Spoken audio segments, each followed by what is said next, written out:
Hey everyone, my name is Shivansh, and in this video we'll see how you can create shorts from a YouTube video and edit it using the Slick editor.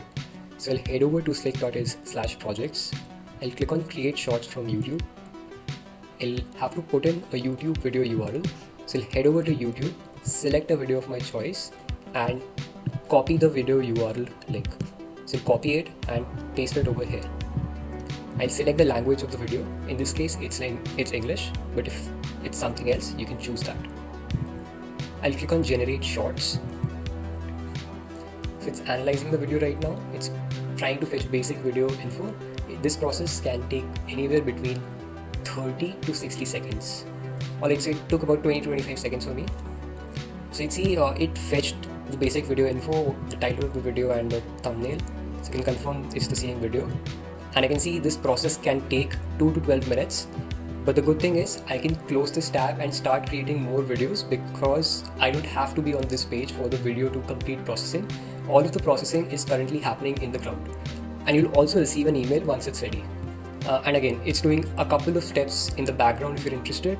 It's fetching the YouTube video, transcribing the video, then finding interesting parts from the video which are short worthy, and also preparing it for editing. Okay, I can see it has done fetching the video. It's now transcribing the video. It's done transcribing, now finding the interesting parts. It's done finding the interesting parts, should be ready any moment for editing. Okay, it's done processing. I can see it generated 2 clips. One is 81 seconds long and the other one is 27 seconds long. You can click on the clip to view the clip to see what part exactly did it select. Now, if I like any of these clips, I can click on edit and start editing them. But if I want to create more clips, I can either click on this button called as AI generate and it will ask AI to generate the clips again. It might end up creating the same clips or come up with newer clips, but it's worth giving a shot. While it's doing its thing, I'll also show you how you can manually create clips. So manually creating clips is, again, pretty quick with Slick.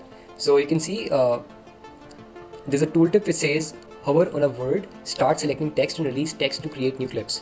So you have to hover on a word, start selecting text and release it at a place where you're not seeing the disabled arrow. So I'll release it over this word and I can see this clip is generated. I'll click on save changes, but let's just choose this clip and start editing it. I'll click on edit. Alright, I'm inside the Slick editor. I just click on the play button to see how the video looks like. Like gaslighting, narcissism, and all the other things that we hear about nowadays, I think is often badly misunderstood. So tell us more about. I can see the captions were added as expected. But before we start editing, let's just understand the editor real quick. So here there's a nav bar. I can click on home to go back. I see the project name, a button to export the video once it's done editing.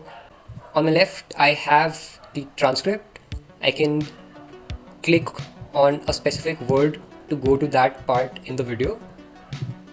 I can also just edit the text, change the punctuation if needed. I'll keep it as is for now.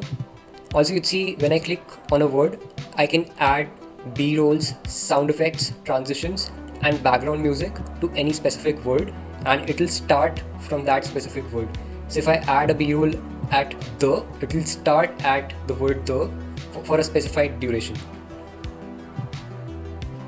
Now let's just try changing the caption styles. Are often badly misunderstood. So tell us more about boundaries and how that looks in the action sense of it. And this is also connected to what you're saying, that other relationship. Let's just choose Hormozy for this one. I can see I can change the font family, change the font weight, change the color, change the highlight colors.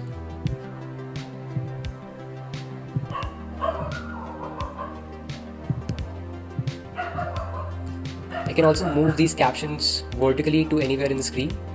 I can disable or enable certain effects like spring animation and tilt effect. I can change the shadow. I can change the number of words to display at once. I can also change the line height.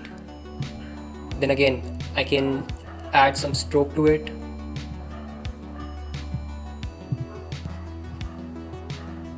I'll keep it as is for now and click on save changes.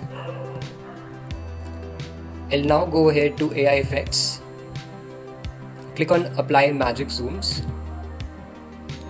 Magic zooms is nothing but zoom in and zoom out transitions added to specific words in the transcript where the AI feels it is worth emphasizing.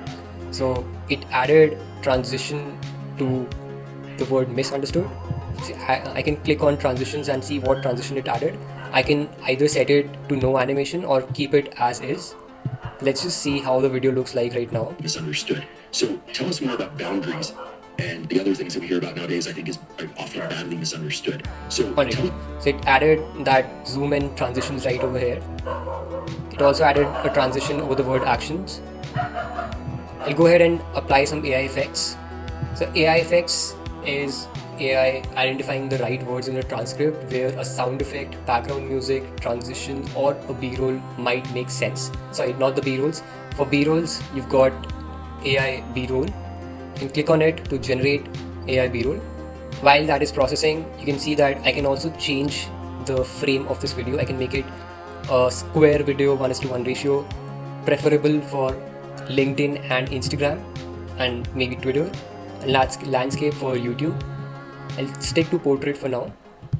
And yes, generating AI B-rolls can take 30 to 180 seconds because it's using AI to generate these images in the background.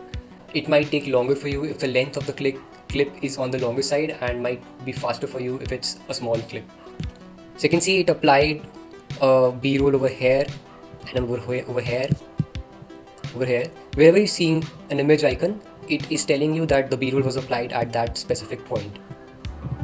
I can go ahead and remove the B-roll, or I can click on the added B-roll to see what B-roll was added. And of course, I can just play the video to see how this looks right now. A person, and so many times that's actually is what gets merged. And so my kid gets upset that I say they can't watch another show. And a parent really in that moment, it's like whose feelings are whose? Like they were upset. I was upset a second ago. I thought I should set the boundary. Now all of a sudden I'm changing my. Awesome. I can see it added certain B-rolls. If I don't like them, I can always change these. I can upload my own B-rolls and use them. I'll stick to this for now. I'll go to the video tab. I'll enable emojis. So it adds emojis over here. I can either remove the emoji or click on the emoji to change the emoji. So I can change the emoji over here. I can also add a hook title.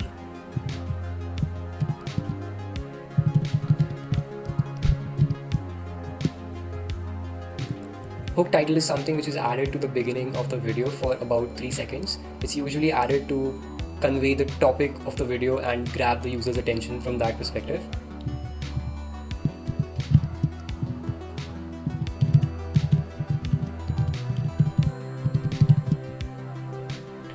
I can change the color of the hook title or disable it. I can also add a progress bar, so I can see the progress bar gets added onto the top. I can change the color of the progress bar.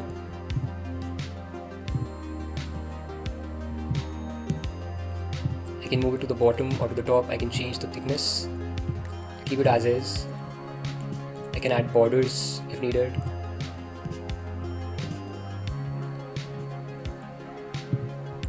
Then I can also post it on YouTube right from here if I have my YouTube account connected. For now, I'll go ahead and generate descriptions and hashtags for this video. So I can also provide some additional context. Let's say I can also change the language. For now, I'll keep it as is and click on generate.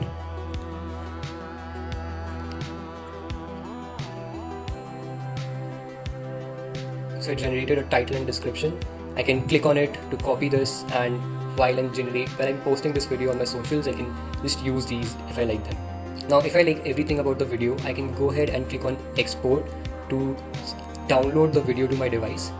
When I click on export, I can see it's processing right now. The good part is that I don't have to stay on this page. The export is being prepared in the cloud. You can see the export progress over here. You can also go to the exports page right over here and see the status of the export. So right now it's processing. You can see my other exports are done processing, and I can click on download against any of these to download this on my device.